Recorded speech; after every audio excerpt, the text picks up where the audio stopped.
Hasbunallah wa ni'mal wakil, ni'mal maula wa ni'man nasir. Hasbunallah wa ni'mal wakil, ni'mal maula wa ni'man nasir.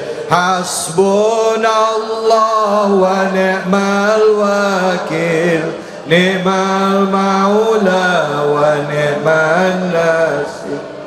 Hasbunallah wa ni'mal wakil, ni'mal maula wa ni'man nasir. Sallu ala Nabi Muhammad sallallahu alaihi wasallam. Baik ibu-ibu, bapak-bapak, pemirsa iNews dimanapun saja Anda berada, tema kita adalah bagaimana Islam mengajarkan untuk memuliakan orang tua. Bahkan kalau kita tidak memuliakan orang tua, tidak menghargai orang tua, tidak menjaga perasaan orang tua kita seperti yang diajarkan oleh Al-Quran dan Nabi kita Muhammad SAW, ada tadi hukumannya di dunia kerasa, belum lagi nanti di akhirat. Silakan yang mau bertanya, kesempatan ini saya berikan kesempatan untuk bertanya, angkat tangannya. Siapa yang mau nanya? Ya, ya ibu. Bismillahirrahmanirrahim. Assalamualaikum warahmatullahi wabarakatuh. Waalaikumsalam warahmatullahi wabarakatuh. Saya Bu Devi dari Majelis Darunisa Simone. Ya, silakan. Saya mau bertanya Pak Ustadz. Silakan. Yang benar itu mendahulukan istri atau ibu? Oh. Assalamualaikum warahmatullahi wabarakatuh. Waalaikumsalam warahmatullahi wabarakatuh. Lah ibu pertanyaannya sama saya tadi ya. Yang benar itu dahuluin istri apa dahuluin ibu? Ya soalnya kadangkala istri sama ibu mertua suka berebut ya bu ya. Nah iya. Ustazah Yati gimana ini? Coba Ustazah dari sisi Ustazah gimana? Ya tadi kan Abi nyinggung, saya juga nyinggung ya bu, tentang tokoh Alqamah ya. Alqamah itu yang tipe tadi itu bu, ya ibunya kesel gitu, sampai sakaratul mautnya kan susah ya.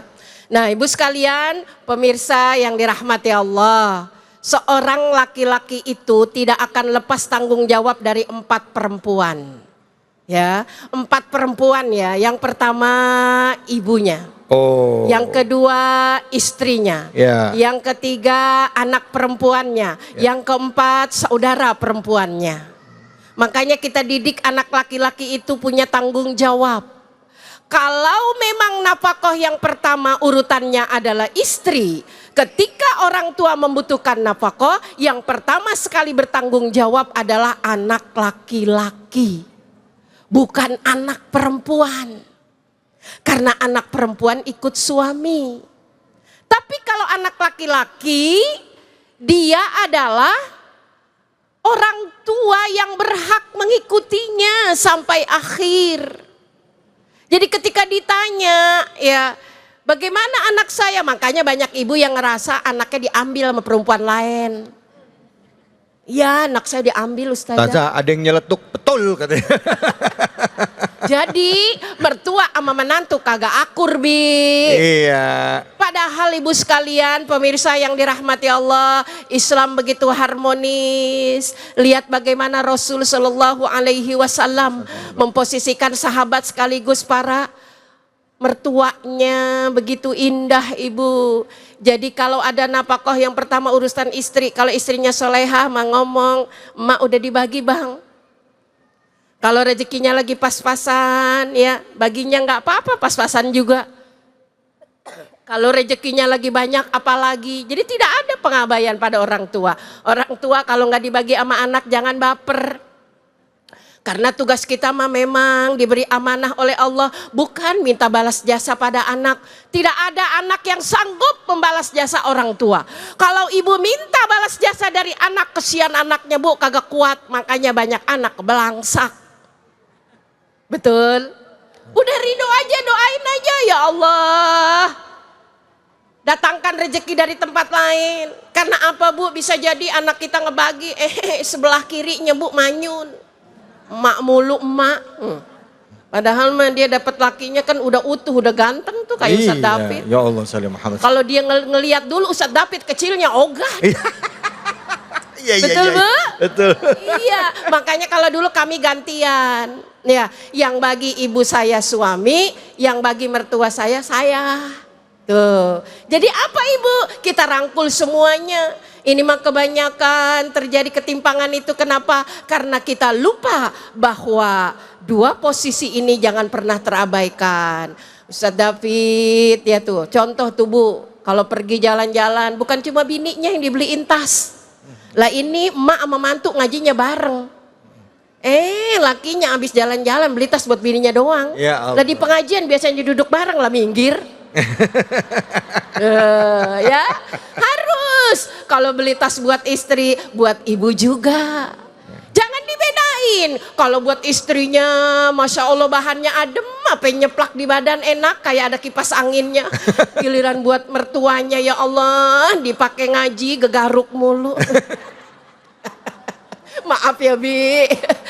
Ya Allah, jadi Ibu orang tua jangan banyak menuntut, anak mesti tahu kewajibannya. Baik, Masya Allah. Terima kasih banyak Ustazah. Bu, yang mau nanya lagi siapa angkat tangannya? Silakan Ibu. Iya. Oh mohon maaf. Ibu dulu yang belakang ya, silakan ya. Bismillahirrahmanirrahim. Assalamualaikum warahmatullahi wabarakatuh. Waalaikumsalam warahmatullahi wabarakatuh. Perkenalkan, nama saya Ibu Ita dari Majelis Taklim Ar-Rahmah. Saya bertanya Ustadz, bagaimana sih cara kita mengajarkan anak kita bahwa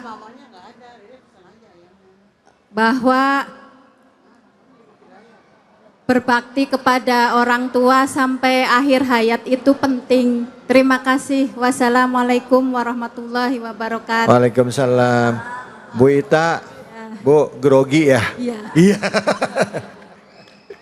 Udah inget mendadak blank ya. Grogi Silakan. karena nanyanya sama Abi. Iya. Silakan. Saya kan sama Ustazah Yati. Saya Ustazah Yati, betul. Abi silakan Abi. Gimana? Jemaahnya ibu-ibu semuanya, Masya Allah. Silakan. Ustaz Amir yang grogi nih. Ya, Masya Allah. Jadi bagaimana cara mengajarin anak supaya berbakti pada orang tua. Nah, ini pas nih Bu. Allah turunkan surah Luqman bahwa yang paling berperan untuk mendidik anak di rumah tangga itu adalah ayah. Nah, oleh karena itu Allah Subhanahu wa taala menyebutkan peran ayah itu dalam rumah tangga qawwam. Ar-rijalu qawwamun 'alan nisa. Nah, jadi tadi Bunda Yati menyebutkan bahwa setiap perempuan itu posisinya dia tuh nggak pernah punya kewajiban memberi nafkah. Jadi perempuan nggak pernah punya kewajiban beri nafkah Ibu. Tapi yang punya kewajiban beri nafkah itu laki-laki.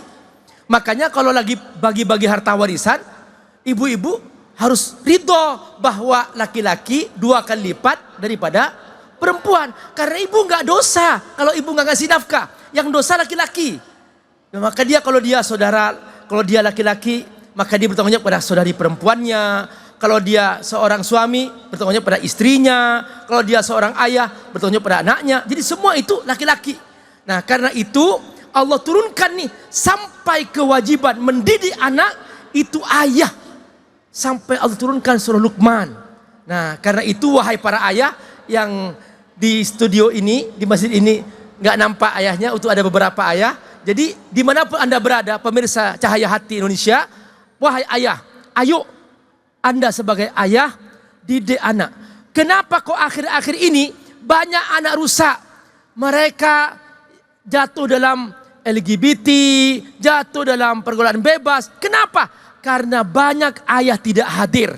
Sehingga mereka pulang ke rumah tidak menemukan figur. Itulah mengapa Allah turunkan satu surah Luqman. Yang di dalamnya pesan-pesan penuh hikmah. Dan di dalamnya juga ada pesan mendidik, memberikan pemahaman bahwa wajib anak berbakti kepada kedua orang tua. Nah, termasuk pesan ayah mendidik dia cara beribadah. Nah, ya ini perhatikan. Di sini ya bunayya aqimis shalah, bahwa ayah wajib mendidik anaknya menjaga sholatnya. Kemudian juga mengajari anaknya supaya berdakwah. Wa'mur bil ma'ruf wanha 'anil munkar. Ajarin anak berdakwah. Kalau ada kebaikan dukung, kalau ada kemungkaran cegah. Terus yang ketiga adalah ajarin anaknya sabar untuk menerima musibah. Wasbir 'ala ma asabak. Lalu apa kata Allah dalam ayat ini? Dan ini termasuk pesan Luqman.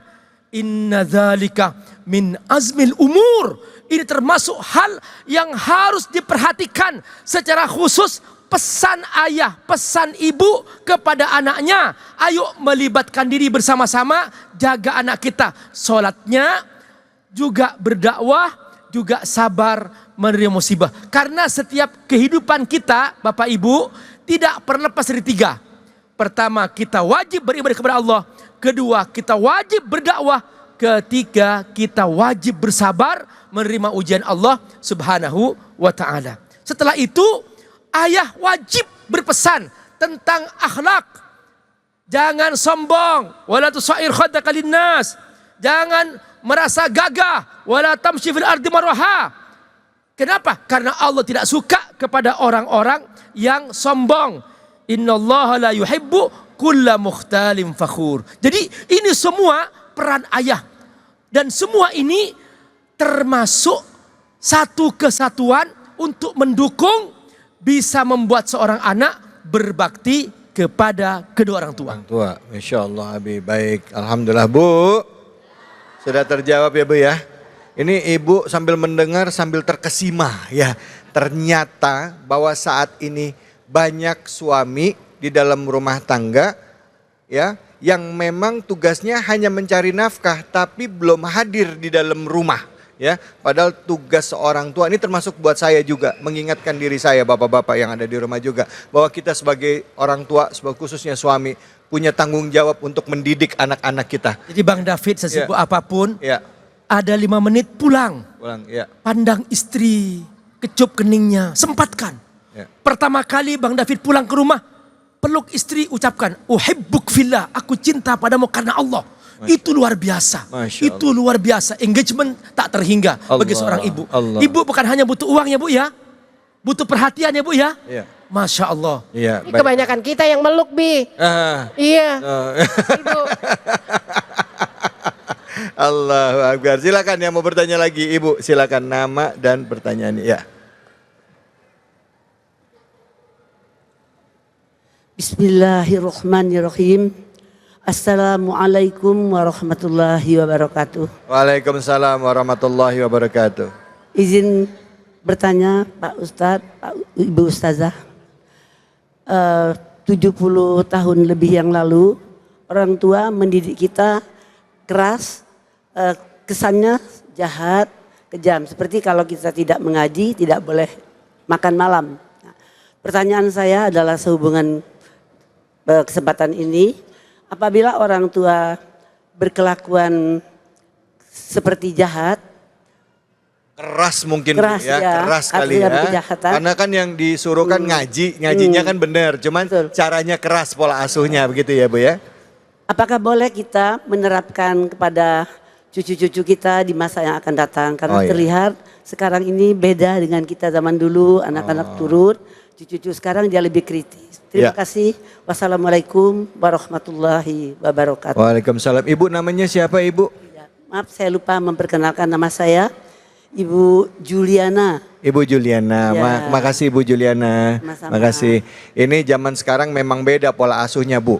Zaman dulu ya, jangankan orang tua, guru di sekolah ya Bu ya. Bu, mukul kita pakai penggaris, itu mah biasa ya Bu ya. Zaman sekarang baru dipukul pakai penggaris sedikit, orang tuanya datang ke sekolah. Betul ya Bu?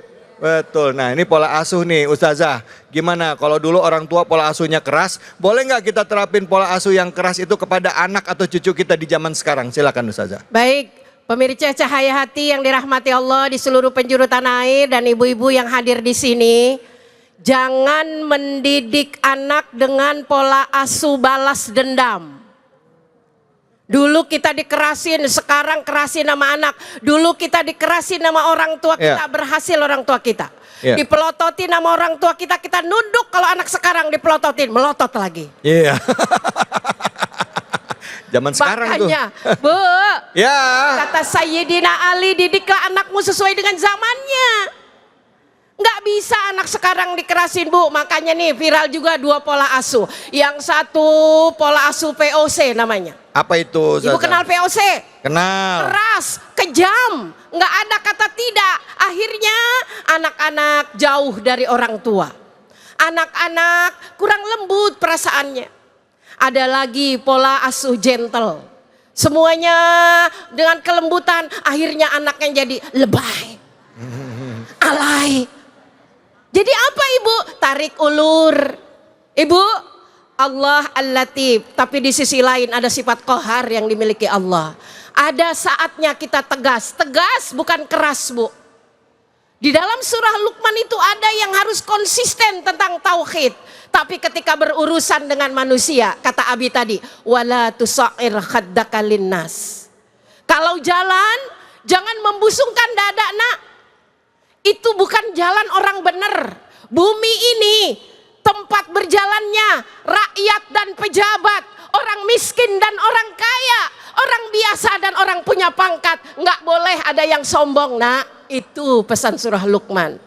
Jangan juga jalan dengan nunduk ke bawah kayak penyakitan, Nak. Jalan itu yang bersahaja, lembut dan berwibawa. Itu cinta yang kita tanamkan pada anak. Pada sisi ini kita benturan dengan pola pikir anak, Bu. Makanya orang tua sekarang banyak yang berdarah-darah. Saya mau tanya sama Ibu, lebih sakit melahirkan apa lebih sakit ngedidik anak? Makanya melahirkan mah berani berkali-kali, Bi.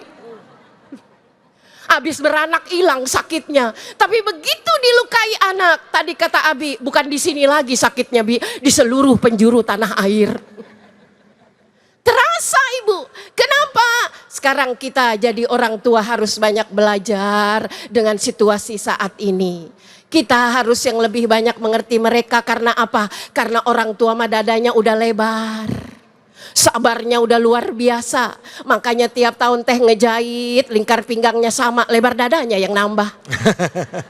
Ini fungsi orang tua. Tidak ada orang tua durhaka di dunia ini. Yang ada adalah orang tua yang zalim. Tidak menempatkan pola asuh sesuai pada tempatnya. Pola asuh balas dendam, pola asuh kebablasan. Tidak ada larangan, Nak. Dulu mama sering dilarang sama kakek kagak enak. Sekarang tidak ada larangan buat kamu. It's okay, silahkan apa yang kamu lakukan, lakukanlah. Bablas kita. Hancur anak-anak kita. Sekarang ada kalanya kita berkata, oke, ada kalanya kita berkata, sekali tidak, tetap tidak. Baik. Tapi dengan bahasa yang lembut, tarik ulur, ada cinta, ada ketegasan di sana. Wallahu a'lam. Makasih banyak Ustazah. Bu, jelas ya Bu ya? Ya, pola asuh itu penting. Jangan terlalu lembek, jangan terlalu keras. Ada tarik ulur ya. Ada kalanya kita lembut, ada kalanya kita tegas, khususnya dalam hal yang sifatnya tauhid. Kemantapan akidah itu mutlak. Ya Bu ya? Bu. Nah gitu dong nyaut. Jangan kemana-mana. Kita akan kembali lagi dan kita akan mengaji bersama dengan Kiai Munawir Ngacir. Hanya di sini, di Cahaya Hati Indonesia.